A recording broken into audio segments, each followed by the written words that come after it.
The Unshakable Soul, 10 Stoic Lessons for Inner Freedom. Epictetus, Stoicism. In the tumultuous current of modern existence, where stress and uncertainty threaten to engulf us, there lies an ancient, proven path to serenity, Stoicism. This philosophy, forged in the wisdom of figures like Epictetus, is not a retreat from the world, but a profound strategy for engaging with it, a means to cultivate an inner citadel that remains unbreached by external chaos. Picture a life where, despite relentless professional pressures, interpersonal conflicts, and sudden misfortunes, you stand firm, serene, and profoundly unshaken. This resilience is the promised outcome of embracing the practical, actionable teachings of Stoicism. Today, we delve into 10 foundational principles that serve as a toolkit for mastering emotions, guiding reactions, and building a life defined by unyielding strength and purpose. These lessons transform the inevitable adversities of life into opportunities for growth, moving you toward a state where external events no longer dictate your inner tranquility. The origins and purpose of Stoicism. The Stoic school was founded in Athens around 300 BC by Zeno of Citium, evolving through 3 periods: the early Stoa, Zeno, Cleanthes, Chrysippus; the middle Stoa, Panaetius, Posidonius; and the late Stoa, Seneca, Epictetus, Marcus Aurelius. The unifying goal across these generations was the attainment of eudaimonia, often translated as flourishing or living well through the practice of virtue and living according to nature. At its core, Stoicism is a comprehensive system comprising physics, the nature of the universe; logic, the nature of thought and judgment; and ethics, the guide for living. The ethics, which we explore here, rest entirely on the central idea that virtue is the sole good and the only reliable path to happiness. Apatheia, tranquility, not apathy. The Stoic ideal state is often misunderstood as apathy. The Greek term the Stoics sought was apatheia, letter 1 F00 pi alpha theta epsilon iota alpha, meaning without passion or unperturbedness. This does not mean suppressing all feeling, but rather eliminating destructive or excessive emotions, path, such as reckless desire, fear, distress, and pleasure. The ideal Stoic is tranquil because their mind is governed by reason, logos, leading to eupatheia, rational, healthy emotions like joy, caution, and wishing. The unshakable soul is thus achieved not by being unfeeling, but by being rightly feeling. The 10 Pillars of Unshakable Tranquility, Part I, Foundation and Action. The core of Stoic practice is the relentless focus on what is within our control and the cultivation of a rational, virtuous, and self-aware existence. By integrating these principles, we can transform the chaotic landscape of daily life into a fertile ground for inner peace. 1. Maintaining a firm purpose in life. Without a firm purpose, life becomes an aimless drift, vulnerable to every shifting current of circumstance. As Epictetus taught, difficulties show a person's character, and a clear purpose acts as a compass through life's tumultuous seas. Self-discovery and prohaisis. This purpose is not found by chance. It is crafted through deep reflection on one's core values and principles. At the heart of this lies prohaisis, pyro omicron alpha iota rho epsilon sigma iota sigma, which translates to moral will, choice, or faculty of judgment. Epictetus emphasized that prohaisis is the only thing wholly under our control. Our purpose must therefore be anchored in the correct use of this faculty, choosing virtue regardless of the external results. Ask, what do I stand for? What kind of person do I aspire to be? This inquiry must be focused on character, not achievement. The anchor of virtue, once identified, this purpose becomes your anchor, grounding you amidst the chaos. Challenges transform from insurmountable obstacles into stepping stones on the journey toward your ultimate goal. The purpose acts as a yardstick against which all potential actions are measured. If an action serves your commitment to justice or courage, it is worthy. If it only serves fleeting desire, it is a distraction. Case study: Cato the Younger. The Roman statesman Cato the Younger serves as a profound, if tragic, example of unwavering purpose. His entire political life was dedicated to upholding the Roman Republic's ancient virtues against the rising tide of corruption and dictatorship embodied by Julius Caesar. Despite facing inevitable political defeat and persecution, Cato never compromised his principles. Epictetus admired him as the ultimate example of a man who used his prohaises perfectly, choosing virtue and freedom even when it meant choosing death over submission. His life demonstrated that true success is the integrity of the intent, not the outcome of the event. Diligence and perseverance. The purpose must be actively nurtured and protected through perseverance and steadfast commitment. It is a guiding light that ensures you navigate life's journey with confidence and resilience. This continuous effort is sometimes called the art of living, tekn piri tun bien. It demands showing up every day, pushing through setbacks, and viewing failures not as destinations, but as feedback loops for character refinement. A strong purpose is your unwavering guide through the storms of life. 2. Mastering emotional control, guarding your mind. When offended, the natural impulse is hurt and retaliation. Stoicism intervenes, teaching that our emotions are the result of our thoughts and personal perspectives. We possess the power to choose our response, viewing offense as an opportunity to strengthen patience and self-awareness. The Stoic discipline of assent, krisis. The key to emotional control lies in the discipline of assent, which deals with how we form judgments about impressions, phantasiae.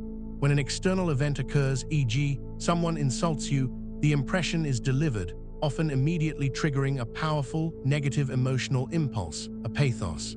The Stoic practice is to withhold assent, to not immediately believe the impression's validity. If the impression says, "This insult is a terrible evil that damages your worth," the Stoic pauses and applies reason. Is this insult an evil?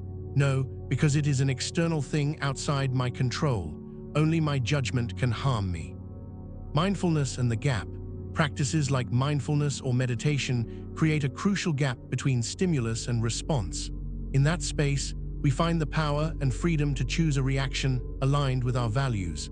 This practice is the daily exercise of the discipline of assent. You are training your rational mind to observe the initial emotional impulse before you act on it. The baker's single-mindedness. Consider the anecdote of the baker who focuses solely on perfecting their craft, paying no mind to excessive criticism or praise. This single-minded dedication allows them to achieve true freedom and inner peace. Similarly, by guarding your mind against external, non-essential influences, toxic people, harmful media, superficial desires, you conserve your mental energy for your own growth. This involves setting boundaries, being mindful of what you allow into your mental space to maintain the clarity necessary for rational judgment. Stoicism and CBT. The profound connection between Stoic philosophy and modern cognitive behavioral therapy, CBT, cannot be overstated. The core premise of CBT, that our feelings and behaviors are determined by how we structure our world through cognition, is a direct descendant of the Stoic doctrine. Men are disturbed not by things, but by the views which they take of them. By identifying and challenging irrational, catastrophic, or overly negative judgments, we apply the discipline of assent to correct the cognitive errors that generate destructive emotions. The practical takeaway is to cultivate a growth mindset, viewing challenges as opportunities to become stronger and wiser, making you resilient and less susceptible to negative influences. 3. Handling criticism with maturity. Epictetus taught that we cannot control the opinions or actions of others, but we can control how we react to them. This is paramount when faced with criticism. The indifference of opinion. This principle means that even when someone criticizes us harshly, we have the power to decide how much that criticism will affect us.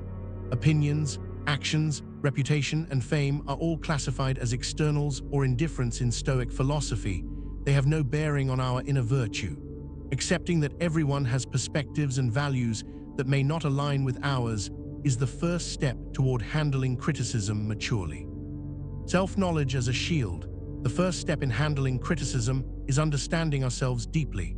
When you have a clear understanding of your motivations and the reasons behind your actions rooted in your virtuous purpose, criticism from others loses its sting. If you know you are acting according to your values and principles, negative words become less significant. This self-awareness creates a strong foundation that protects you from being easily swayed by external opinions. The constructive pause and the virtue of justice.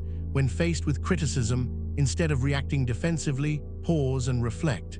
The Stoic virtue of justice compels us to use our reason fairly.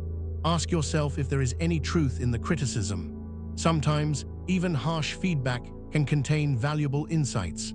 To reject it outright without examination would be unjust to the truth.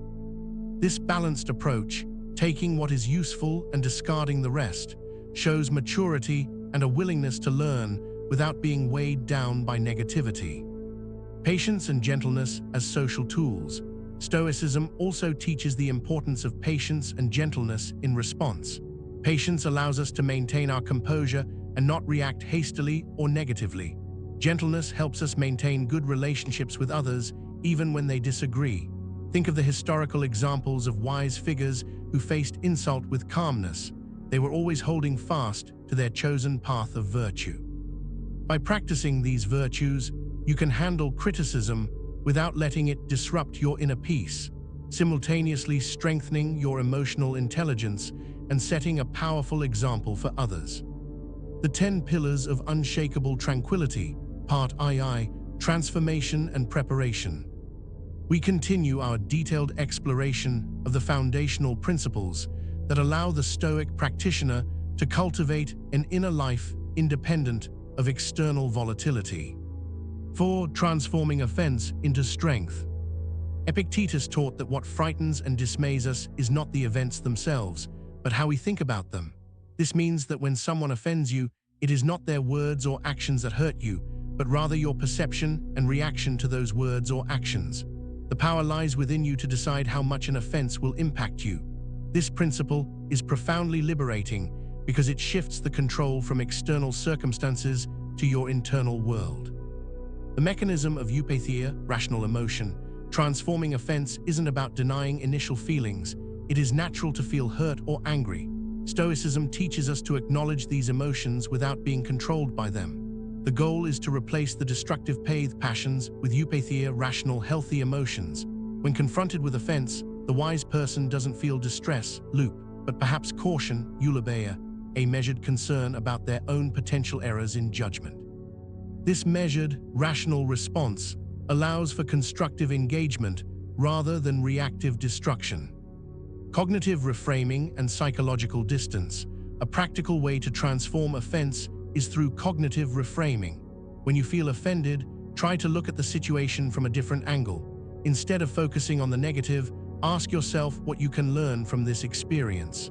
This technique creates psychological distance from the event, allowing reason to dominate. For instance, if a peer criticizes your work, reframing means seeing the criticism not as an attack on your worth, but as an opportunity to affirm your commitment to the virtue of excellence by improving the product. This shift allows you to extract potential lessons and grow from them. Empathy and the human condition. Stoicism also emphasizes the importance of empathy. When someone offends you, try to put yourself in their shoes. What struggles, ignorance, or pain might they be experiencing that caused them to act this way? This perspective helps you respond with compassion rather than anger.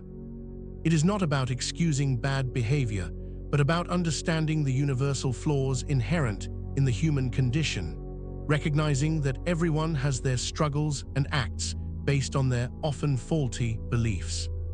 The ethical imperative of forgiveness. Another powerful technique is to practice forgiveness. Holding onto offense and resentment only harms you. It is, as the saying goes, like drinking poison and expecting the other person to suffer.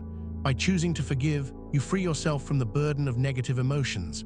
Forgiveness, in the Stoic sense, is not condoning the offense, but rather releasing its hold on you. It is a gift you give yourself, allowing you to move forward with inner peace and clarity. True strength lies in embracing and overcoming difficulties, not in avoiding them. Every offense is an opportunity to build your character and resilience, reinforcing a positive habit that ensures external events have little power to disturb your inner peace. 5. Overcoming fear and shame. Epictetus pointed out a profound truth. We are the ones who assign meaning to events, thus creating fear and shame within our souls. This means that these emotions are not inherent in the situations themselves, but are products of our interpretations. Once we understand this, we can begin to change the way we perceive and respond to fear and shame.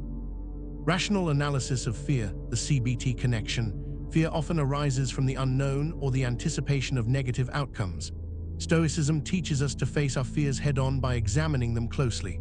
Ask yourself, what exactly am I afraid of? Break it down into specific, quantifiable concerns. Often, when analyzed rationally, the fear loses its power. This practice is strongly linked to modern cognitive behavioral therapy, CBT, which challenges irrational beliefs. For example, the fear of public speaking, stemming from a fear of judgment, is broken down. How likely is catastrophe? What is the worst rational outcome? By facing this fear and preparing thoroughly, you gradually build confidence, chipping away at the fear's irrational hold. Oikeiosis, appropriation and self-preservation. The Stoic concept of oikeiosis, or appropriation, describes the process by which beings naturally recognize and care for what is appropriate for them. For humans, this starts with self-preservation, but matures into the recognition that what is truly appropriate, or belonging, to us is our rational character and virtue. By grounding your identity in this unassailable core, the external threats that cause irrational fear, like losing property or reputation, lose their power. You realize that your true self is preserved, regardless of what happens to the externals. Confronting shame with self-compassion. Shame is a deep-seated emotion that makes us feel unworthy or flawed, often stemming from societal pressures or past mistakes. Stoicism teaches us to confront shame with courage and self-compassion. It's about accepting our imperfections and learning from our experiences rather than being defined by them. When faced with the shame of a past mistake, reflect directly, why did it happen? What can I learn from it? How can I use this experience to grow? This process of rational reflection transforms shame into a valuable lesson rather than a source of self-loathing. The liberating power of self-forgiveness. Holding on to shame traps us in a cycle of self-criticism. Self-forgiveness is a powerful tool. By forgiving ourselves, we release the heavy burden and allow ourselves to move forward. This involves acknowledging the mistake, learning from it, and then letting it go. Practice overcoming fear and shame through small steps and gradual exposure, using each experience as a learning opportunity. This gradual reflection helps desensitize you to the emotions, making them manageable. Stoicism also encourages community and support. Sharing your fears with trusted mentors can provide new perspectives and encouragement. 6. Anticipating obstacles, premeditatio malorum. Epictetus suggested that by envisioning potential difficulties along our path, we prepare ourselves to face them calmly and thoughtfully. This isn't about being pessimistic or expecting the worst. It's about being realistic and ready for anything. When you anticipate obstacles, you're not caught off guard. Instead, you've already considered possible solutions and ways to manage your reactions. The technique of premeditatio malorum. This technique involves taking time to visualize potential challenges, the premeditation of evils, and considering how you would respond to them. For example, before a presentation, you might think, what if the technology fails? What if the audience reacts negatively? By envisioning these scenarios, you can plan your emotional and practical responses, thereby reducing the impact of surprise. This practice is not dwelling on negativity, but building mental resilience by rehearsing composure and rational thought. Psychological benefits of scenario planning. When you have mentally rehearsed handling difficulties, you are less likely to be thrown off balance when they occur. This is known as psychological inoculation.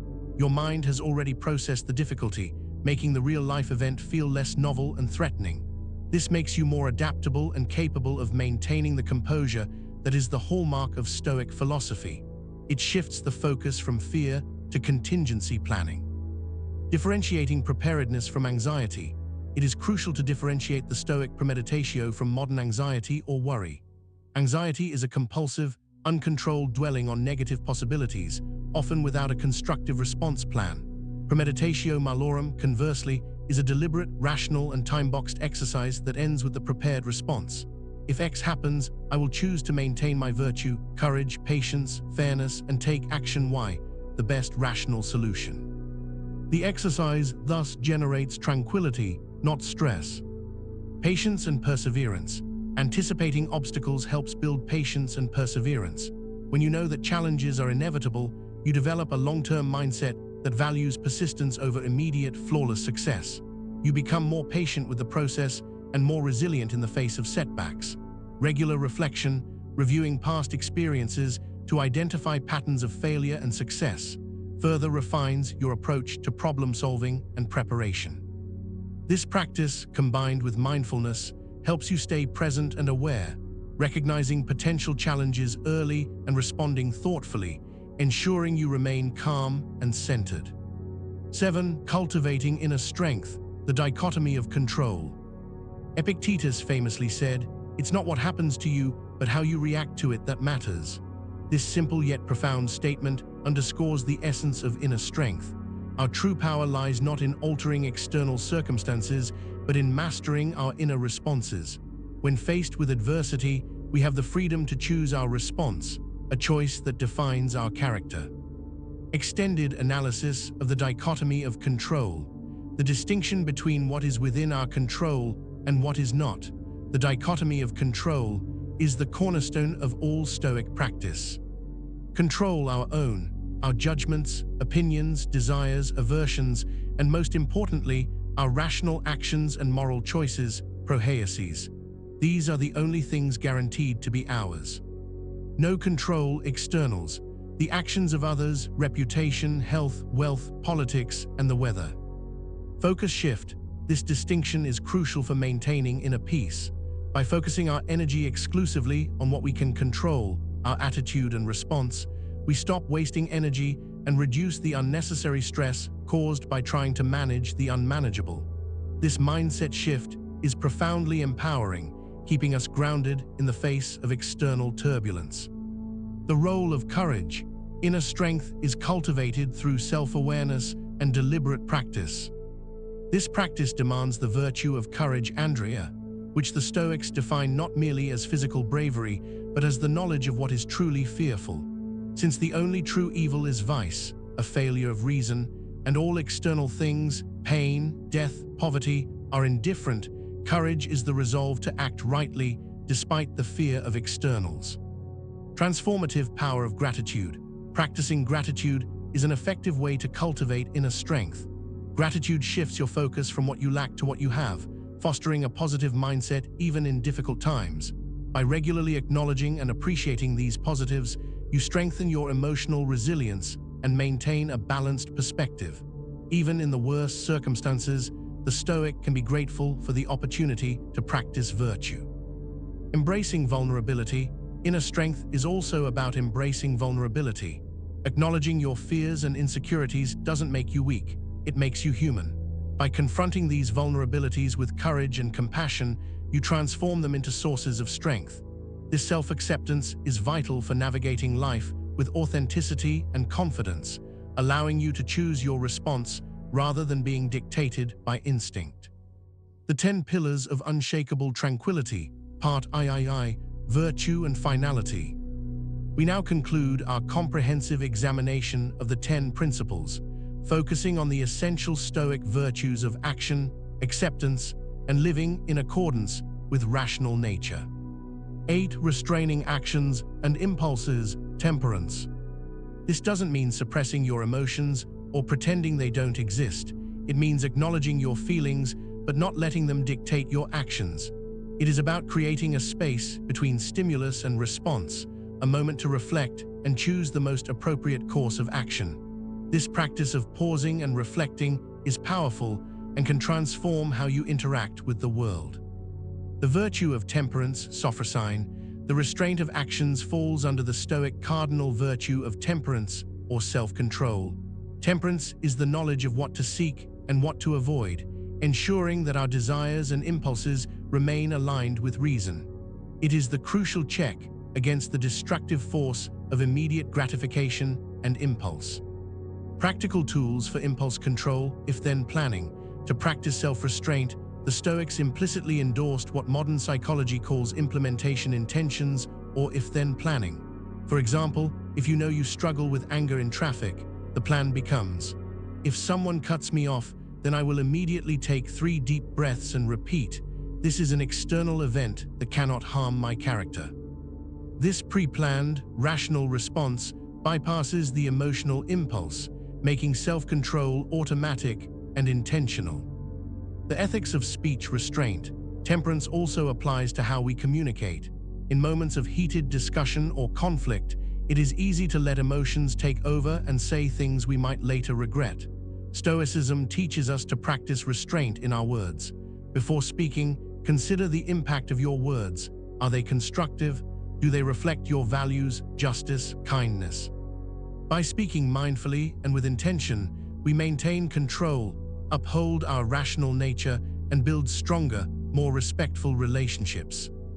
Reason over impulse. Restraining actions is about being deliberate and intentional in our choices, making decisions based on thoughtful consideration of the situation and its consequences.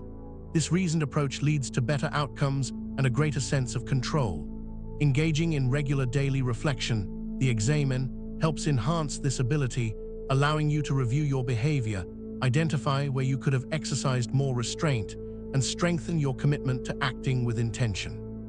9. Embracing acceptance, Amor Fati. Acceptance is the first step towards effective action. When we resist reality, when we cling to the idea that things shouldn't be this way, we waste energy and create unnecessary suffering. By accepting the situation, we can focus on what proactive steps we can take next. This proactive mindset enables us to navigate challenges more effectively and reduces the emotional toll of the experience. Amor Fati, the love of fate. This is the highest form of Stoic acceptance, famously practiced by Marcus Aurelius. Amor Fati means not merely accepting what happens, but actively loving it, understanding that everything that occurs is a necessary link in the chain of cause and effect, logos, that constitutes the universe. If the universe, nature, is rational, then everything that happens is appropriate in a cosmological sense, even if it is personally painful. By accepting this totality, we cease fighting reality. Accepting the physics of the cosmos, Stoic acceptance is rooted in the Stoic understanding of physics, the belief that the universe is a living, organized whole governed by an intelligent, rational principle, logos. Therefore, nothing is truly accidental. Our task is to align our individual will with this universal will. This acceptance creates a foundation of inner peace and resilience, teaching us that acceptance is not about giving up, but about finding strength in adversity. Accepting mortality and impermanence, memento mori, acceptance extends to the ultimate reality, the impermanence of all external things, including our health, wealth, and life itself, memento mori. By contemplating death and change regularly, we reduce their power to frighten or surprise us. This practice liberates our energy to focus fully on the present moment and to appreciate the fleeting gifts we have. Letting go of perfectionism. Acceptance also involves letting go of the relentless pursuit of perfectionism, which often leads to stress and dissatisfaction. By accepting that perfection is unattainable and that imperfections are part of the human experience, we can appreciate our efforts and progress. Embracing our flaws and setbacks with compassion allows us to live more fully and authentically, supported by the power of gratitude for what is rather than what is missing. 10. Living according to nature, oikiosis and virtue. Epictetus and other Stoic philosophers emphasized that living according to nature means recognizing our place in the world and acting in accordance with our rational and social nature. At its core, this principle is about living authentically and in harmony with the cosmos and our community. The development of oikiosis, appropriation. The process of oikiosis describes how a human develops. Initially, we care only for ourselves, self-preservation.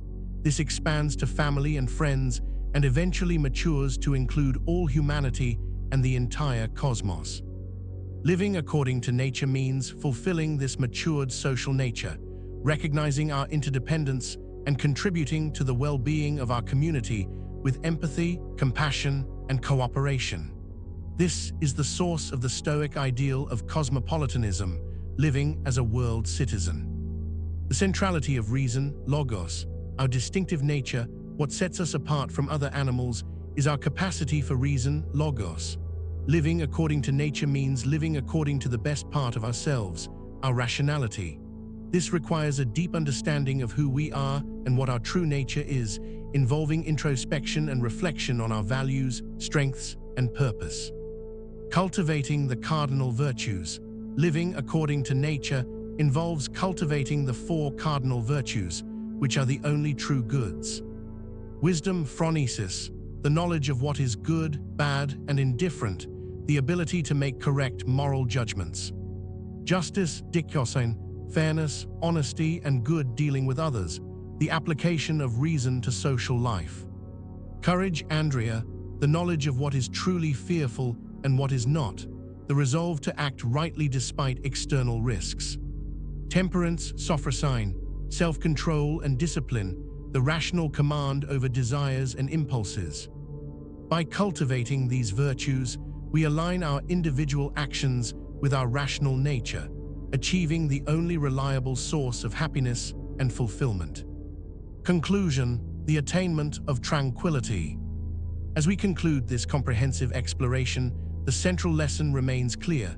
True power resides not in controlling the world, but in mastering your own mind and actions. The wisdom of Stoicism offers more than just theoretical knowledge. It provides a practical, enduring guide to achieving inner peace, resilience, and a life of authentic fulfillment.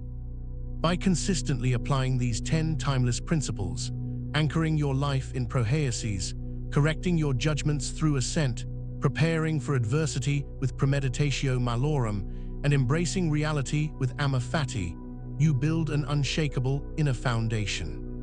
This is the promise of the Stoic life, that your tranquility is a possession that cannot be taken.